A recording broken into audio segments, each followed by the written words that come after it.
자, 안녕하세요, 여러분들. 우리 기출문제 풀이 진행하도록 하겠습니다.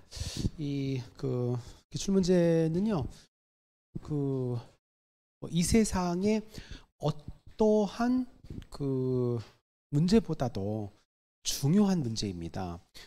예상 문제 이런 거 다 필요가 없어요. 예상 문제는 예상이 된다는 것이지 나오는 게 아니죠. 그렇죠? 나온다고 확정할 수 없어요. 근데 기출 문제는 이미 출제가 된 것입니다. 때문에 이것보다 더 중요한 문제는 사실 존재할 수가 없습니다. 그렇죠? 그래서 기출 문제는 반드시 봐야 되는 거고요. 지금 여러분들이 교재를 구입하셨을 텐데 이 책 한 권이면 됩니다. 돼요. 다른 거는 앞으로 필요가 없어요. 이제 공부를 하다 보면 욕심이 자꾸 생기잖아요. 그래서 이제 보통 이제 책 욕심이 있죠. 사실 서점에 가고 하면 문제집 있고 한데, 결국 지금 이 교재는요 2015년서부터 2022년까지 총 8년 동안의 문제를 한 문제도 빼놓지 않고 전부 다 넣은 거예요. 그래서 여러분들 지금 교재에 페이지가 없는 페이지인데, 페이지로 따지면 한 3페이지, 2페이지 정도쯤 되는 거 보시면 이런 부분이 나올 거예요. 역대 기출 이제 이게 나올 거예요. 여기 보면. 그래서 2015년서부터 자, 2페이지 정도 될 겁니다. 자, 페이지가 나와 있지 않습니다만은 페이지 써 있지 않아요. 그런데 이제 역대 수록된 기출 문제라고 해서 쭉 이렇게 한 줄로 다시 한 페이지 더 넘겨줘야 됩니다. 조금 더 넘기세요. 넘기시면 그렇죠. 그 페이지입니다. 요 페이지입니다. 요 페이지예요. 페이지를 보시면 2015년서부터 국가직, 지방직, 서울직, 교육직, 사회복지직 전부 다 총망라니까요. 한 32회분 정도 되거든요. 자, 그럼 32회분인데 여기 한 20문제씩 되지 않습니까? 자, 곱하기 20 해야 되는 겁니다. 그래서 엄청난 양의 문제를 전부 다 한 문제 한 문제 다 해설을 했고요. 자, 그리고 중간쯤 보면 이런 내용이 또 하나 나옵니다. 자, 중간쯤 보면 교재 페이지로는 340페이지쯤 될까요? 자, 거기 보면 또 나옵니다. 자, 똑같은 내용이, 그렇죠? 자, 이거는 7급입니다. 7급인데 7급도 역시 2015년서부터 전체적으로 쫙 27회분 정도, 그죠? 그렇게 될 겁니다. 그거를 총망라한 겁니다. 이 정도면 기출문제 된 겁니다. 그렇죠? 때문에 이것을 거의 달달달달 하셔야 돼요. 알겠습니까? 그래서 한번 풀어보는 게 아니고, 기출문제는 풀어보는 게 아니고 기본 교재와 동일한 겁니다. 그렇기 때문에 그냥 문제를 쭉 읽는 순간 3번, 읽는 순간 이거 2번 이런 식으로 돼서 더 이상 외워져 가지고 더 이상 푸는 게 의미가 없다라고 판단될 경우 다른 책을 사시면 되겠습니다. 그렇지 않으면 계속 보셔야 됩니다. 그래서 지금 이미 행정학은요, 워낙 이제 공무원 시험에서 역사가 깊기 때문에 많은 문제를 가지고 있습니다. 때문에 이제 거의 이제 문제 은행식 데이터가 쌓여 있어서 여러분 이 문제를 다 풀다 보면요, 느낌이 옵니다. 아, 이게 계속 반복되는구나. 똑같은 지문이 반복되는구나. 자, 알겠어요. 살짝 한 글자 바뀌었을 뿐이구나. 이걸 느낄 수 있거든요. 자, 그게 느껴져야 됩니다. 그래서 근데 이제 일부 바보 같은 학생들은 기출 문제만 딸딸 외우면 된다, 이런 학생이 있는데, 그거는 왜 안 되냐면 그대로 내진 않아요. 살짝 바꿔냅니다. 근데 이게 응용력이 생기려면 이론을 알아야 돼요. 이론을 모르는 상태에서 문제를 외운다고 하면 조금만 바꾸면 또 모르거든요. 아무 의미 없어요. 그렇죠? 더군다나 문제를 다 외울 수 있을 만큼 또 천재도 없고요. 그렇죠? 그렇기 때문에 기본 과정이, 기본 이론을 이미 공부해야만 한 상태에서 그다음에 문제의 암기가 지속되어 주기를 바랍니다. 자, 그래서 우리는 9급 시험을 볼 건데 왜 7급 문제를 넣어놨냐, 이런 학생이 있을 수도 있는데, 이 문제 변별력을 얻기 위해서 고난도 문제를 보통 2문제, 3문제 요 정도를 이제 어렵게 내요. 근데 그 문제가 7급에서 내려와요. 알겠습니다. 그래서 대신 이제 7급은 그럼 어떻게 하냐? 7급은 고난도 문제를 내기 위해서 지금까지 나오지 않았던 이론들을 생판, 교재에도 없는 거 있지 않습니까? 이거를 집어넣어 버리죠. 그래서 이제 7급에서 그런 문제가 나오면 맞추기가 힘들어요. 일반 교재에 없거든요. 그죠? 그런 식인 거고요. 대신 9급은 그 정도 수준은 아니에요. 9급에서는 한 번도 나온 적이 없는 이론인데 이미 7급에서는 이미 출제가 돼 있었던 거죠. 그래서 그런 것들이 내려오기 때문에 고난도 문제를 맞추기 위해서는 7급까지 커버해 줘야만 되는 것입니다. 그래서 다른 거 고민하지 마시고 자, 이것만 열심히 봐주시면 되겠습니다. 알겠죠? 자, 그런데 지금 그래서 이번 과정은 9급만 풀 겁니다. 이 7급은 풀지 않습니다. 7급은 1월 달에 단원별 문제 할 때 그때 이걸 또 다룰 예정입니다. 지금은 9급만 다룰 거거든요. 문제 굉장히 많습니다. 그런데 이거를 제가 그 풀타임으로 전체에다 강의를 해보니까 5시간 8주 정도 나오더라고요. 한 주마다 5시간씩 해서 8주 정도 하면 이게 마무리가 됐는데 우리는 5시간 8주가 아니라 3시간 4주로 지금 구성이 돼 있어서 이거를 다 하는 것은 있을 수 없는 일입니다. 그냥 문제 읽고 답 찍고 이렇게 하는 수밖에 없는데 그건 말이 안 되기 때문에 그래서 어쩔 수 없이 이 한 문제 이렇게 펼칠 때마다 맨 앞에 있는 요 문제씩만 풀겠습니다. 그렇지? 나머지 3문제는 여러분들이 해결을 해 주셔야 돼요. 그래서 사실상 4주라서 여기는 다 풀어주는 건 말이 안 되고 여러분들이 같이 공부하는 어떤 그 동기부여 정도가 된다고 보시면 될 것 같고요. 그리고 이미 저하고 수강을 했던 학생들은 이 2권의 책이 필요합니다. 지금 이제 1권이니까요. 심화책 1권과 필기노트 1권 이 2가지를 갖고 계시면 되겠습니다. 그래서 혹시라도 이제 저하고 수업을 같이 안 한 학생들이 있을 수 있는데 자, 그 학생들은 조금 이해를 좀 해 주십시오. 왜냐하면 어차피 저 같이 했던 학생들 위주로 해야 되기 때문에 저는 책을 다 찾습니다. 문제 하나하나마다 책을 다 찾아요. 내용을 찾고 자, 그래서 확인을 하고 갑니다. 우리가 이제 지금 교재 해설서가 있습니다만은 이 해설서 중심으로 공부를 하면 내용이 또 하나의 새 책밖에 안 돼요. 그렇기 때문에 이미 저하고 공부를 하는 학생들 심화책하고 같이 공부를 했던 학생은 그걸로 해야 됩니다.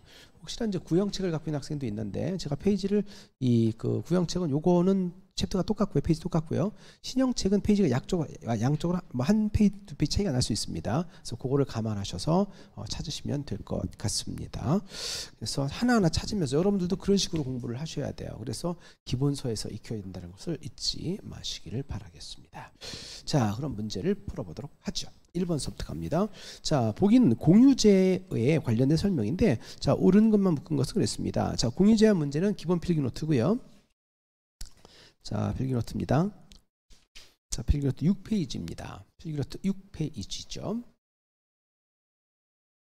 자, 그럼 거기서 자, 바로 재화의 유행에 따른 행정의 특징을 말하는 겁니다. 자, 그러면 공유제는요. 공유제. 자, 전기, 상수도 등의 등에 해당된다 그랬습니다.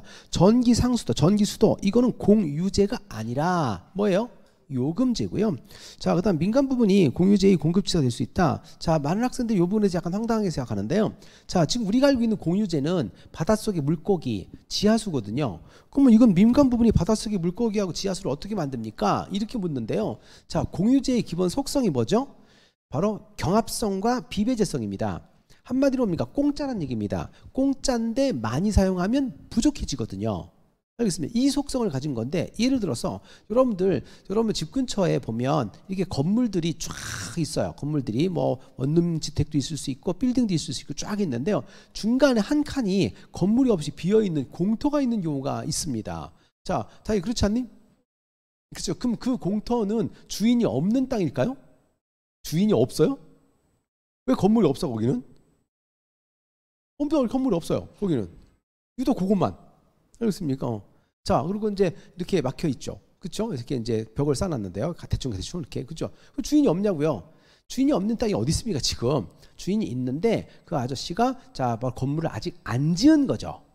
알겠습니까? 자, 그러면 근데 이 아저씨가 보통 아저씨들은요, 주인 아저씨들은 누가 못 들어가게요. 또 이렇게 막아놓는데 그 아저씨는 어차피 사용하지 않는 어차피 건물지를 아직 멀었으니까 이거를 동네 사람들에게 무료로 주차장으로 제공하자라고 마음을 먹은 거죠. 자, 그래서 그냥 이렇게 그 국가를 내어준 겁니다. 자, 전체적으로 보니까 한 6대 정도의 차를 세울 수 있는 정도거든요. 알겠습니까? 그러면 동네 사람들 누구나 자, 거기서 자, 차를 세울 수가 있는 겁니다. 근데 내가 퇴근하고 들어갔더니 이미 6대가 다 차져 있어요. 그럼 세울 수가 없죠. 공짜입니다. 그러나 6대가 다 차면 더 이상 세울 수 없습니다. 자, 공짜인데 부족할 수 있네요. 그죠? 이게 바로 뭐예요? 공유제 속성이잖아요. 알겠습니까? 자, 그래서 자, 그럼 그 아저씨가 공유제를 제공한 것이잖아요. 정답, 자, 그래서 니은 맞는 설명이 됩니다. 그 다음에 적절한 조치가 없으면 과다 소비로 인한 고갈 문제가 발생할 수 있다. 자, 맞습니다. 여러분들 아까 그 공터 있잖아요. 자, 차가 이렇게 6대를 세울 수 있거든요. 근데 어떤 아저씨가요, 거기다가요 캠핑카를 세워놨어. 1년 내내 서 있어. 1년 내내. 진짜 개인 땅이냐? 만약에 그 땅 주인 아저씨가 그렇게 했으면 이해가 가. 땅 주인 아저씨 아닌데 공터처럼 캠핑카가 1년 내내 있어. 이거 너무하는 거 아니에요? 자, 진짜 그래요, 안 그래요? 그렇죠. 이게 바로 뭡니까? 공유주의 비극이죠. 알겠습니까? 너무 많이 가다하게 사용하는 거죠. 자, 바로 그겁니다. 자, 그래서 그걸 맞는 설명입니다. 그 다음에 소비의 비경합성과 비배제성. 비경합성과 비배제성은 공유제가 아니라 공공제입니다. 그래서 맞는 것은 니은 디귿이 되는 것이고요. 자, 그 다음에 관련 문제가, 자, 역시 3번도 비슷한 문제가 하나 더 있습니다. 자, 5번인데요. 자, 던 리비의 자, 관청 형성 모형에 대한 설명으로 가장 옳은 것을 했는데요. 자, 이것은 이제 난이도가 높은 문제고요. 자, 바로 심화책에서 찾을 수 있는 문제입니다.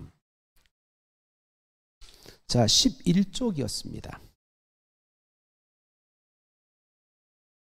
자, 심화책 11쪽인데요. 이 던 리비는 기본적으로 자, 니스칸넨이라는 학자를 비판하고 있습니다. 자, 그럼 니스칸넨은 어디서 나올까요? 자, 필기노트입니다. 필기노트 21쪽입니다. 자, 필기노트 21쪽. 자, 거기에 보면 중간에 관료들의 행태 분석에서 관료 예산 극대화 가설하고서 니스칸넨이라는 말이 나오는데, 이 니스칸넨이라는 학자는 공무원들은요 무조건 예산을 많이 따려고 한대요. 알겠습니까? 그래야지 자기가 편하니까. 그래서 니스칸넨은 공무원들은 무조건 예산을 많이 따려고 한다. 요게 니스칸넨 생각이에요.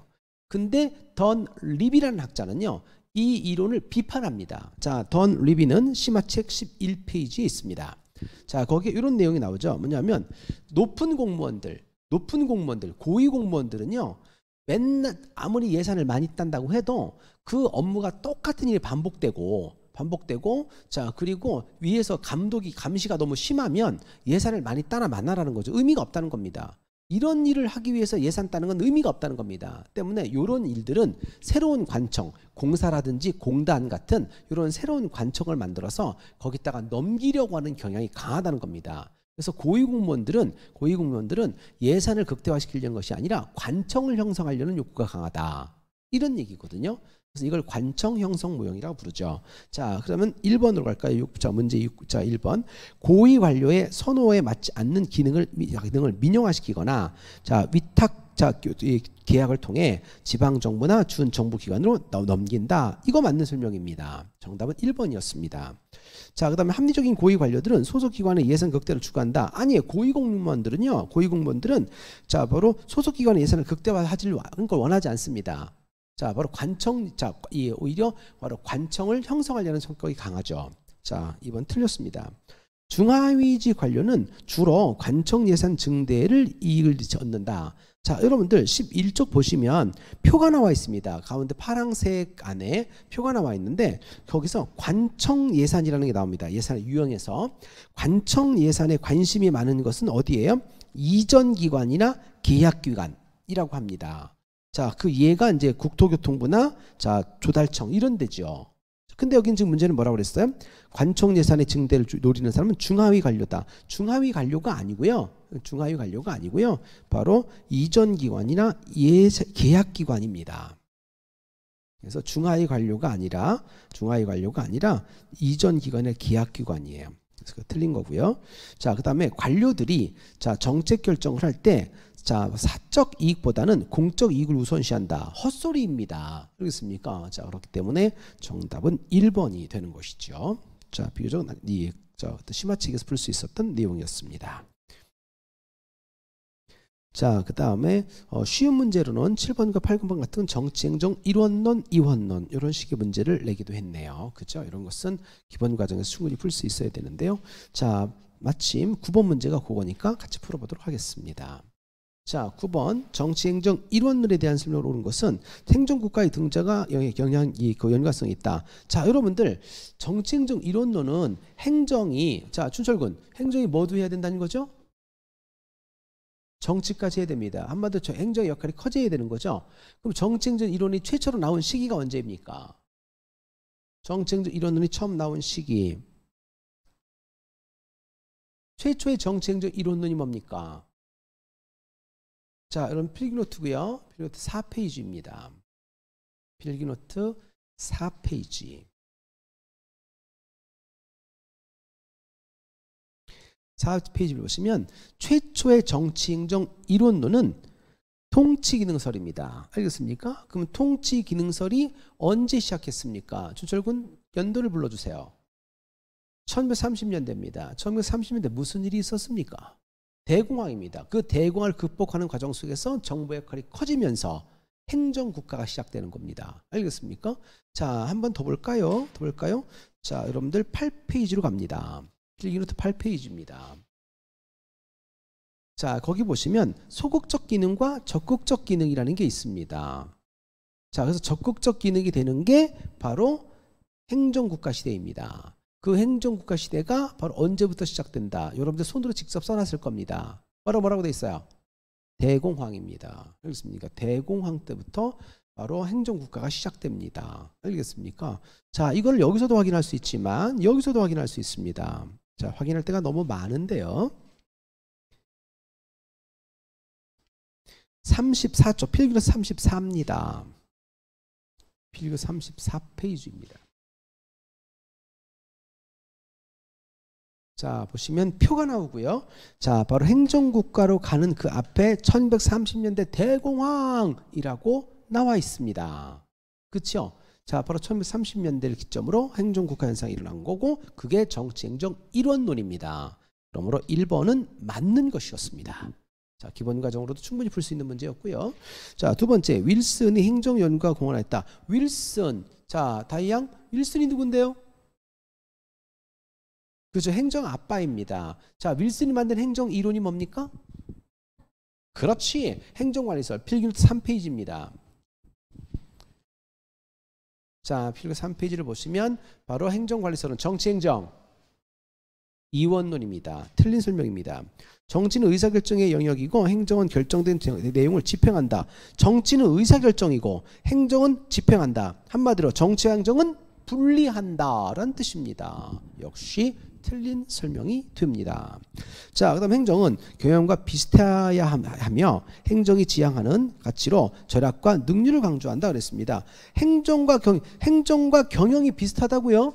행정과 경영이 비슷하다고요? 그러면 공사행정, 자, 다이아 공사행정, 공행정과 사행정, 공사행정 1원론입니다. 공사행정 1원론은 정치행정으로는 2원론이 되므로 틀린 설명이 됩니다. 자, 그래서 정답은 1번만 정답이었습니다.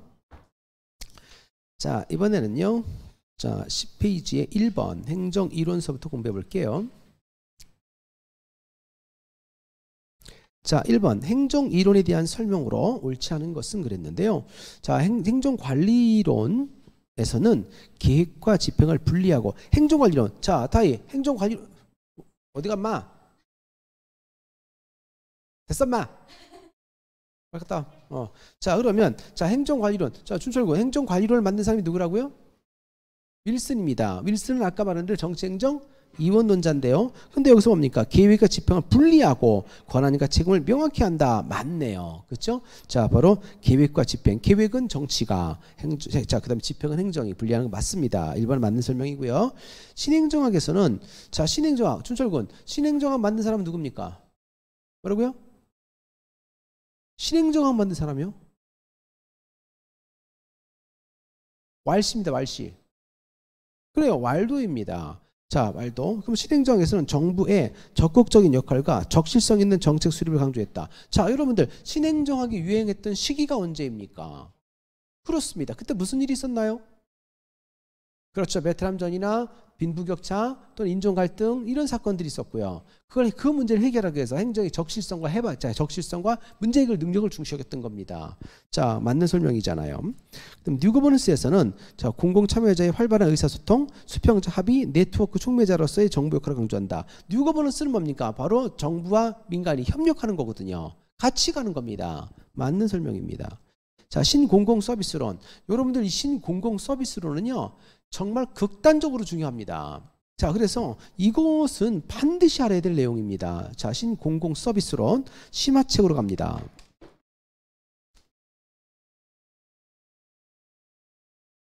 자, 61페이지고요. 자, 61페이지고요.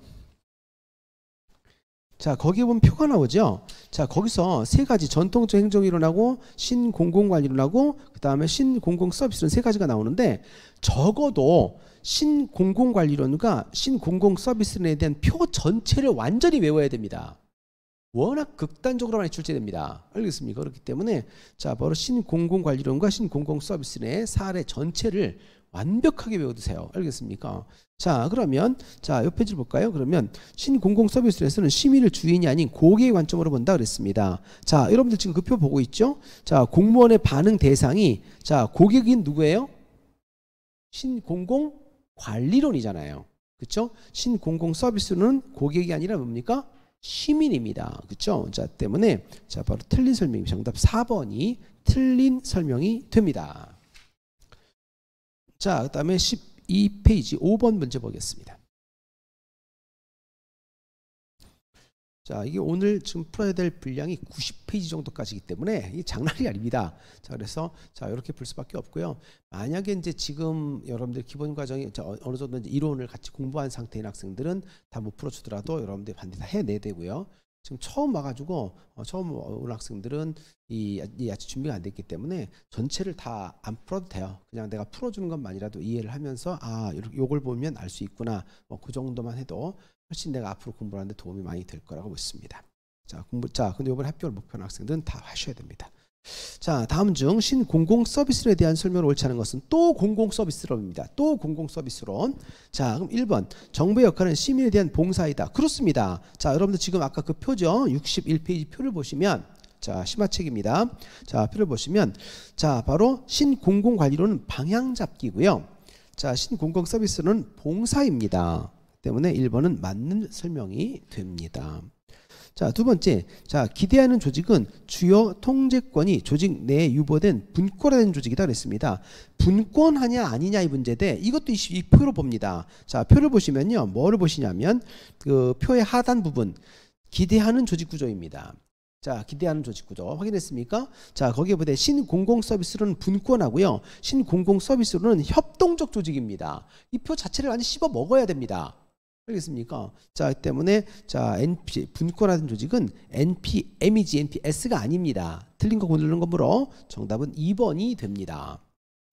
자, 그다음에 공유지, 자, 공유 가치에 대한 담론의 결과를 구입니다. 담론의 결과. 자, 신공공서비스론 맞습니다. 자, 맞아요. 거기 보면 공익의 개념이면 보시면 담론의 결과라고 나와 있습니다. 자, 그 다음에 자, 전략적 합리성이다. 그러면요 신공공서비스론 표 꼭대기로 올라갑니다. 자, 전략적 합리성입니다. 합리성. 틀린 것은 2번입니다. 자, 같은 류의 문제가 자, 13번에도 NPM과 신공공서비스를 비교하는 문제가 또 나오고 있다는 것을 알 수 있습니다. 13번 문제에서도요.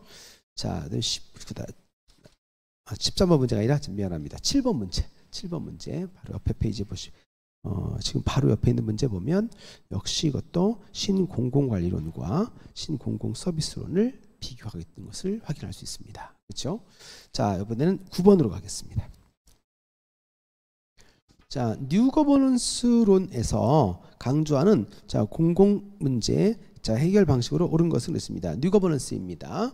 자, 정부 업무 프로세스의 혁신이 있습니다. 자, 정부 업무 프로세스. 자, 춘철군, 프로세스가 무슨 뜻입니까? 프로세스. 과정 또는 절차거든요. 그렇죠? 한마디로 뭡니까? 절차를 개선한다는 뜻입니다. 절차를 개선한다. 자, 그럼 필기노트 24페이지로 갈까요?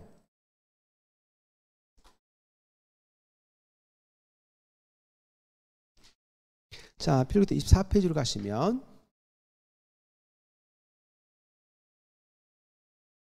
자, 거기에 보면 3R이 나옵니다. 3R. 자, 3R에서 바로 리엔지니어링입니다. 알겠습니까? 자, 업무 처리 절차, 업무 처리 프로세스, 업무 프로세스의 개선입니다. 이것은 뉴 거버넌스가 아니라 NPM에 대한 설명이므로 틀린 것이 됩니다. 자, 그다음 정부 주도의 기획과 조정, 정부가 모든 걸 주도한다? 이것은 신행정론이나 발전행정론에서 나올 만한 얘기입니다. 틀렸고요. 민간 경영 기법의 도입과 경쟁. 자, 경쟁. 이것도 24페이지 NPM입니다. 정보시장 사회에 관한 협력 있죠. 그렇죠. 서로 협력하는 겁니다. 자, 이것은 바로 뉴 거버넌스가 맞습니다. 자, 그래서 정답은 4번입니다. 자, 그 다음에 12번도 보시면 또 신공공 서비스론을 묻고 있습니다. 그렇죠? 신공공 서비스론에 대한 것은 절대적으로 알아야 합니다. 자, 13번 보겠습니다. 에로우가 제시한 바람직한 집합적 의사결정 방법의 기본 조건이 아닌 것을 그랬거든요. 이 에로우는 뭐냐면 우리 공공선택론 이론 중에 하나거든요. 자, 우리 필기노트에서는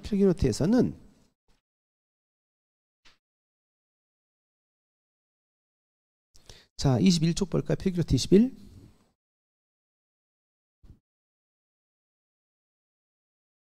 자, 확인했습니까? 자, 거기 보시면 여기에서는 공공선택을 지금 총 여러분들한테 6가지를 언급했잖아요. 자, 근데 사실 이것보다 더 많아요. 그래서 에로우의 불가능성의 정리가 지금 기본 필기노트에서는 빠져 있고요. 자, 심화인 들어가 있습니다. 그래서 심화로 봐야 됩니다. 심화로 봐야 돼요. 자, 심화 확인을 볼게요.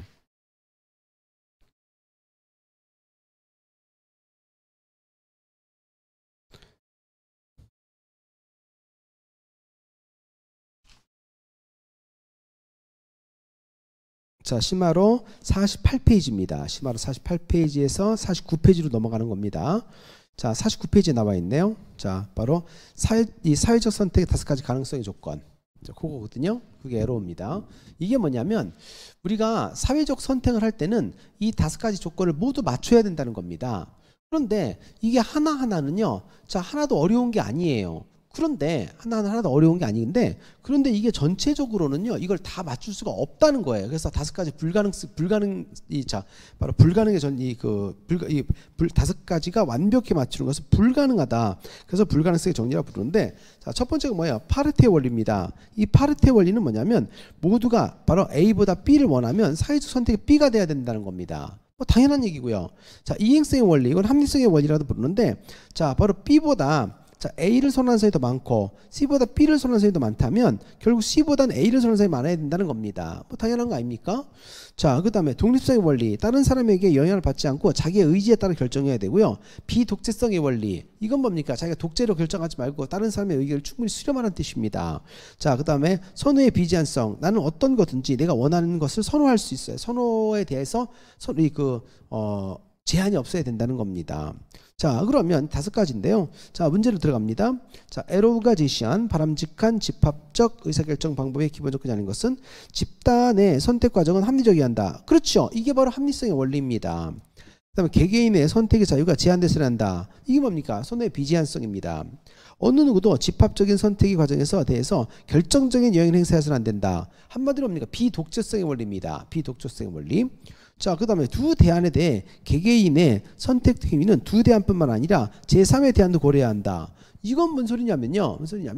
아니, 자, 다희야, 너를 좋아하는 애가 2명이에요. 영철이하고 명수. 알겠습니까? 그러면 자, 결혼을 해야 돼요. 그럼 영철이하고 명수 중에 골라야 되는 거 아닌가요?